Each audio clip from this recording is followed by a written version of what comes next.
Excellent. Thank you so much, Scott and Carol. We really appreciate that presentation. We do have a few questions, but I'm going to just take the moderator's privilege and ask the first, which is, I'm wondering if you can tell us a little bit about what those who don't support 271 would say about the measure, and what are some of the counter arguments? I'm happy to, because I've engaged as much as I can with people who oppose our measure. I mean, look, I think there's a counter argument that says that the wealthy in this state provide an important economic engine for job creation, and that if you pursue a tax policy like this, what you'll actually do is drive people out of the state, or you will force them to close up shop or eliminate jobs. I would just make a couple of quick points while I'm bringing up those arguments. I mean, one, I would just say the business argument, it is important to know that income, so small business owners who file their income as pass-through entity pay income tax just like individuals. So I think there is, a valid discussion to be had about what the impact on business is. What we also know is that 80% of all of the business income that is filed in the state is under $250,000. So a year. So what we know is that many small business owners might actually see a tax cut here. And then I think there's a healthy debate, and I'll hand it over to Carol because she's done a lot of work on this to show that, actually, when you create marginal tax rates, you don't hurt the economy, and that public spending is a really important component of what it takes to build a prosperous economy. And so, Carol, I don't know if you want to talk a little bit about some of the arguments against sort of trickle down economics. Well, thanks, Scott, and thanks, Desa. I think this is really one of the biggest issues out there. Before I answer that though, I want to also add another argument, and there's an argument that a lot of opponents make, and that is that our government is too big. That when we spend dollars on government, that is somehow draws out of the vitality of the economy. And I just want to say that simply isn't true. Nearly every dollar that government buys returns right back, or that government collects returns right back into the economy. Actually, the analysis that our organization has done is that it shows that what rolls back into the economy from taxes is much higher than what rolls back into the economy from certain taxpayers who have abilities to save, etc. So it's a pretty efficient way to keep the economy moving. But I also want to go back to this point that Scott just made, and we hear this a lot, everybody's going to leave. It's just not based in data. My organization has done a lot of research. In fact, if anybody's interested, we have a very long academic paper that's looked at what's happened in states that have increased the marginal tax brackets for highest income earners. And there's just no evidence that people move, or that it in any way changes or reduces the amount of money that's available for public investments. In fact, it works. When you tax higher income folks, they tend to end up paying more, which means there's more money to invest in higher education, K-12, transportation, which then takes some of the burden off of our business partners, et cetera, if we have a better funded set of training and transportation systems. So this is one I teach a whole class on. I could go on for about an hour, but Desa, I know there may be other questions, so I'll just stop there. There are, in fact, other questions. People are really excited and curious. So let's dive into some of those. Cindy's really curious about the petition itself and how close you are to getting on the ballot. So you talked a little bit about this, Scott, but just maybe with a little more specificity. How close are you to getting the necessary signatures, and what has to be done in this last week? What else can be done in this last week to get there? Well, I mean, I think what the big variable and what remains to be seen is, for every petition carrier that's out there, we don't know how many signatures they're going to collect on their petitions. So some people have 5 signatures on their petition, other people might have 20, there's room for 40. So, I mean, I think that we're in a just right now, that's why our major push right now is to have as many people as possible to get those petitions in so that we can see. I'd say, we really are, we're kind of right at the edge there. If that petition push comes in, and those petitions come back in strong, I think we have a chance of making the ballot. If unfortunately, because of all the circumstances, people were just not able to get a big number of signatures on their ballot, I think we'll fall short. So this is a big moment of truth for us on top of the paid signatures that we are able to afford. The question now is how were volunteers able to, and that really is an unknown. Well, and if I can just jump in here too, Desa, I think, absolutely right. We have with thousands of petitions in the hands of voters. In fact, my phone was just ringing with someone saying, I have a full petition, I want to hand it in. Can I get another one? Where do I get it notarized, et cetera. So there's great enthusiasm out there, but the headwinds have been strong in this space. And I think it's important to remember we designed a campaign to rely on volunteers because we also think that not only qualifies us for the ballot, but actually engages the conversation that Javier was talking about at the beginning. I mean, historically, if the way a paid petition signature campaign works is you stand outside of the Safeway or the King Super, right? Or City Market if you're outside of Denver.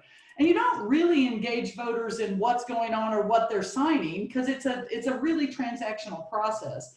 We've been intentional from the beginning in Vision 2020 that we wanted this to come from the ground up. And that's why we've relied so heavily on this strategy of getting petitions in the hands of volunteers. We've had over 4,000 petitions circulated to just people, regular people who are out there saying, I really believe in this and I'm going to collect a few signatures.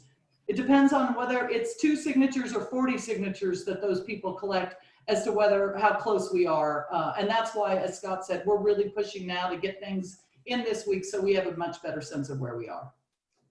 Great, thanks. So we have a couple of good questions from Margaret.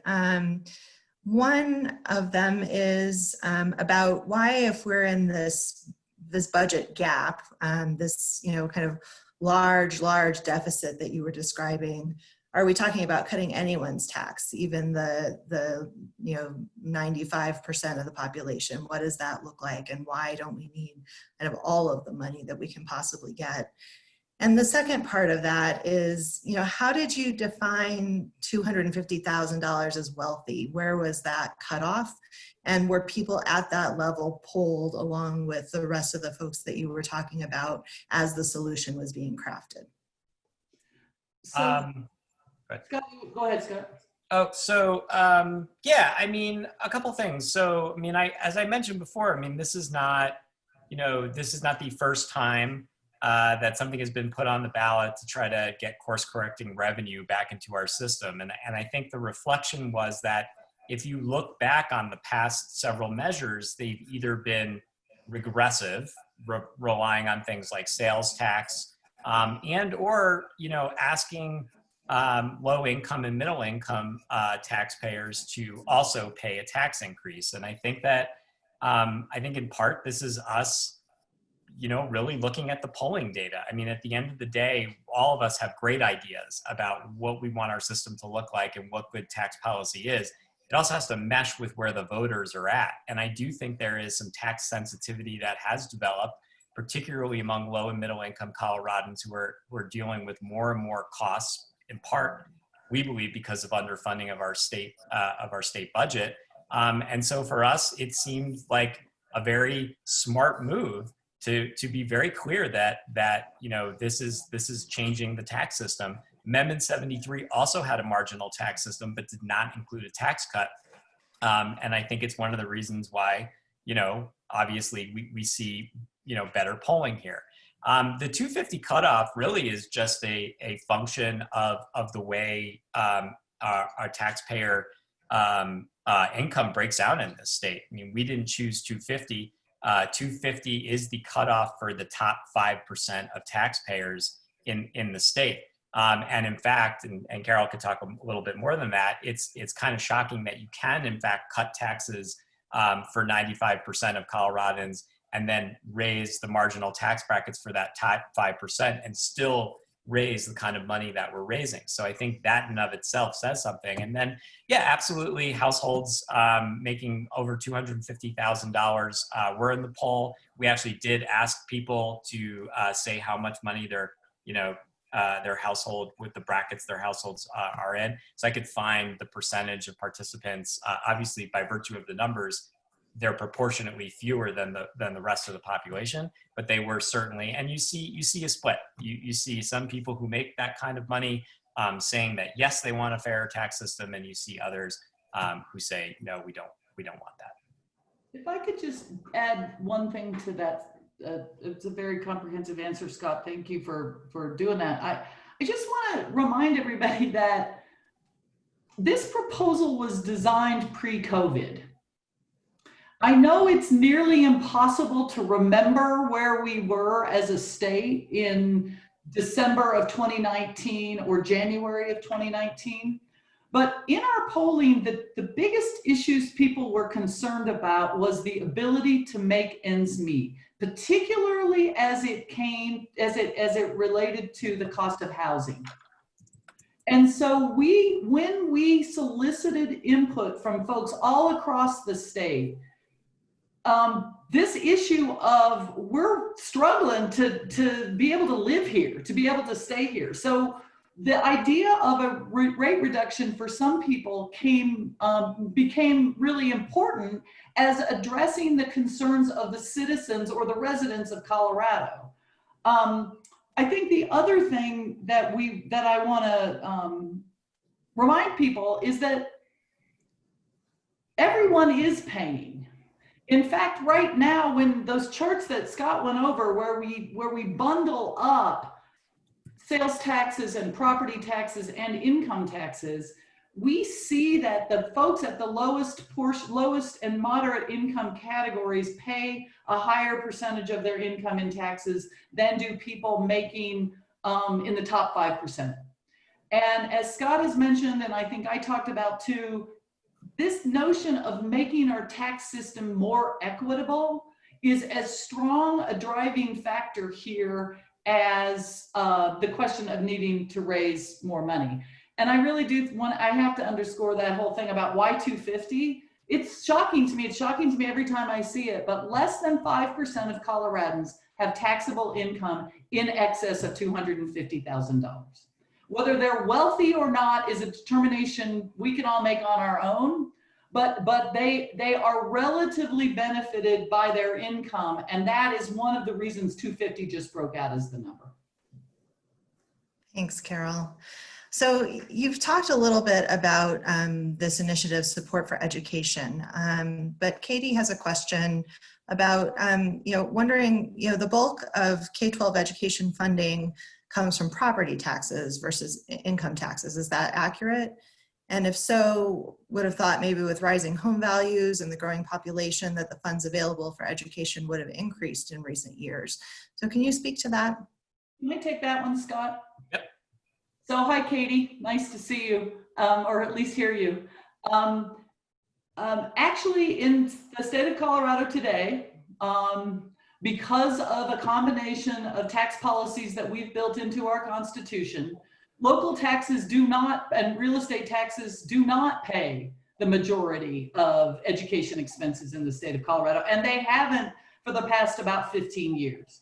It varies dramatically on which school district you're in, but the statewide bill for K-12 education, the state taxes, which are now income taxes and sales taxes, are paying about 68% of the cost of local K-12 education, with local property taxes contributing the other 32%. Dramatic change over time. I guess it's 28%, but it's a dramatic change over time. And this is one of those places where constitutionalized tax policy interacts in ways that are really unclear to voters. Because we all know that when we see our property tax statement, those of us who own homes, we see that a lot of the property taxes that we're paying on our homes are going to our schools. The problem is that because we have constrained the percentage of our taxes, of our homes that we tax through the Gallagher Amendment, every time the value of our homes goes up, as you've explained, Katie, the percentage of our homes that are taxed goes down. And by doing that, we have fewer and fewer dollars available to fund schools, which means the state then has to come and backfill, particularly in areas where their home values are not growing at the same rate that home values have been growing in the Front Range. Maybe some other policy briefing we can do will be on a different ballot measure that has qualified for the ballot because it was referred by the legislature, and that is the provision that would repeal most of the Gallagher Amendment. But currently, state tax dollars, the biggest bulk of state tax dollars come from the income tax, are paying way more than half of the cost of K-12 education locally. Thanks, Carol. That was a great answer. I'm going to pop it over to Javier. We have a good question from Mark, who says, back in the day, TDF didn't take a position on ballot initiatives. Has this changed? This seems like one-sided advocacy based on the two presenters. Javier, do you want to speak to that? Sure, and thank you, Mark, for that question. You know, as I said at the beginning, I think we see our role as presenting important issues like this one and providing the platform to have this exchange of ideas and to have this debate, to have this robust conversation. We want to invite all into the conversation, not just the proponents, but any opponents as well. And I think we just saw that play out through some of the questions that were just asked of the panelists. But I will say, Mark, in my mind, community foundations also need to have a voice, especially on important policy matters, and especially where we sit today as a nation.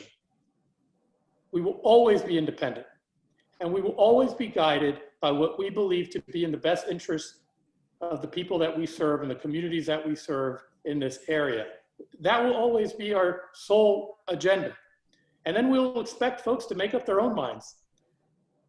But I feel like we have an obligation to provide this kind of information, especially given what's been happening to our news sources, where we have news sources disappearing daily and or becoming more hardened in their silos and in their viewpoints. So this exchange of ideas, I think, is absolutely fundamental. And the answer is yes. In my understanding of how best to move a community forward, a community foundation does have an obligation to raise its voice, again, always listening to all sides of an issue and always inviting everyone into that civic commons to have the dialogue and the debate. Thanks, Javier. I'm going to turn this back over to Carol and Scott with this next question, which is aptly in the context that we're in about charitable contributions. And Bruce asks, if higher earners are paying more of their income in taxes, would this not impact the funds they have available to make charitable contributions? How would this affect donations to nonprofits? I'd be happy to just give you my thoughts on this. Yeah, I mean, I think it's come up a little bit in some of my conversations as we've tried to reach out to folks. Look, I think at the heart of this, it might be I'll just pontificate just a little bit, but I think there's a bigger issue. And Secretary Federico Pena, I think, did a nice job touching on this. He wrote an op-ed in the Colorado Sun last week. And he talked about, he served on the governor's economic council for the COVID response. And he talked about the three things that we need to do to recover. And in his argument for why we need to better fund state government, he highlighted the fact that, foundations, while critically important to the ecosystem, just cannot fill the holes that we're talking about here. And the Bell, as well as CFI, I mean, we work with the Denver Foundation, we work with other community foundations doing great work. But as I talk to direct service providers, the kinds of systemic challenges that they're up against, they can help at a certain level. But I think increasingly the nonprofit sector is looking at the need for structural change and the need for funding for some of the systems that they're working in. So there's no question to me that, yeah, on the margin, we will see some, wealthier Coloradans say, I'm going to give less to a nonprofit at this point because of the impact that this might have. I still think that at the end of the day, our state really is in a bind and we really are in a conundrum. How come we're the #1 economy in the country, but we're 51st in teacher pay? So I think that while there might be some impact on charitable giving, at the end of the day, charitable giving dollars will go farther because they're not trying to plug nearly the holes that they currently are or dealing with the structural challenges. And then it remains to be seen. And then the only other thing I would say, just one other point, because I think, some of this is constitutional, i.e. we're getting rid of the prohibition on different tax rates for different incomes. Some of this is statutory. I mean, these tax rates are all statutory. And of course, the legislature can lower tax rates. And while I would not want to pass this and immediately have the legislature reduce those rates, if we in fact find that the impact is not what we wanted and that there is a major downside to this, the legislature absolutely can go ahead and change those tax rates so that they're at the right balance. Desa, do you mind if I jump in just one? Yeah, go ahead. Go ahead. I once, I've been a leader of a nonprofit organization now for a long time. And this is a question because as Scott mentioned, we've talked about increasing taxes in Colorado for years. We have really, really low rates. We also, based upon my work with the Colorado Nonprofit Association, we have relatively low rates of charitable giving as well. But I want to relate one story. I remember years ago, I was at a briefing with a group of a board of a generous organization, and it was a combination of faith leaders and concerned citizens who served on this board. And one of the gentlemen who was not one of the faith leaders, he wasn't a minister, said, I'm really generous. It's not that I don't want to help people. I give a ton of money through charity. And that's why I'm on this board, is I give thousands of dollars every year. And so why should I have taxes? Why is taxes sort of a good thing to do too? And as I was stumbling around trying to figure out how to answer the question, one of the religious leaders, one of the ministers in the room said, well, that all communities need both charity and justice. And individual charitable giving helps with direct service and the charity component, but it cannot, because of the way it's structured, deliver on the justice that's only guaranteed through our collective investments in our public structure. And Colorado's tax rates, we rank the 45th lowest state tax rates of any state in the country. And there needs to be, in my opinion, a complement to, in order for our charitable dollars to be able to do the most that they can do, we need to have a more robustly and adequately funded public sector in order to provide a more just system for all of the citizens and residents of the state. Thanks, Carol. We've got two last questions that I'm going to ask you guys to just jump in and answer quickly. The first is just a factual question. Who are the other states that have a flat tax? And then the second is an interesting question, which is whether, this is from Angel, whether anyone has estimated the incremental cost in education in the COVID-19 age. So for example, needing more teachers for fewer students, the increase in technology costs, those kinds of things. So could you address both of those questions? I'm going to confess infirmity, if that is even a word. I don't remember what the other 8 states is. Can I get that to you and have you distribute that to everybody who participated? Sure. So I actually included in the chat a fact sheet, and in that fact sheet is a map. And I'm sitting here trying to figure out how good I am at reading the state names from a blank map, but I think I can. But anyway, it's there in the chat. Thank you, Okay. Scott. I can't do two things. Perfect. There goes I Cindy. can't read the chat and talk at the same time. So, and on the second, was there a second question? I'm sorry, I forgot. The second question was about the incremental costs increase in K-12 under COVID. So we haven't, I haven't seen an actual dollar estimate, but we have a lot of members of the education community as big advocates in our, in the Fair Tax campaign effort. And they, you know, the costs are amazing. You know, it's like they have to have the capacity to have fewer kids in classrooms. We're equipping a lot of kids with not only computers, but also with internet service, because a lot of kids didn't have service. And that's one of the weird things about Colorado. We're just so diverse. There are parts of, there's still communities in Colorado where the only high-speed internet is the access into the school building itself. And so there's been incredible challenges. I haven't seen an actual number, and Scott, I'll defer to you if you have, but I do know that from our friends in the education community, they are really worried about increased costs, and the CARES money that they got to address them were sort of the one-time costs, but they're also very concerned about the ongoing costs as they switch to a more permanent, you know, to a more permanent environment for providing educational opportunities for kids. Thanks, Carol. Javier, I jump over to you in just our last couple of minutes for any additional thoughts or reflections that you might want to share with the group. Just to underscore my thanks, my appreciation, not only for joining us today, but for really a robust conversation. I think clearly this probably could have been a 2-hour session instead of just 1 hour.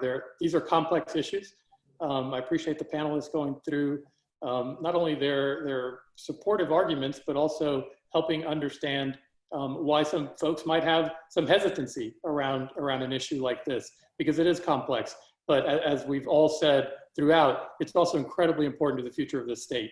So thank you for joining us in the conversation. We look forward to convening a lot more discussions like this. I think it's important for us to provide these platforms, but we couldn't do it without your support and your generosity of your time, your talent, your treasure. So we thank you deeply for all of that. Well, thank you for the leadership that the foundation is showing in so many of these spaces during this really challenging time, as we're really restructuring the way we interact with one another and the way our economy is put together. So really appreciate the opportunity, and thanks so much for giving us this time today, and the engagement of the folks who pay so much attention to what the great work that you do at the foundation.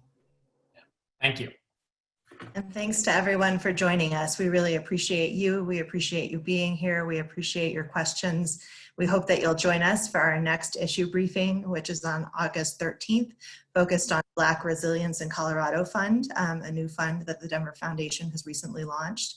We're excited to continue to share with you lots of good work and lots of good dialogue. So have a wonderful afternoon. Bye all. Bye. Bye.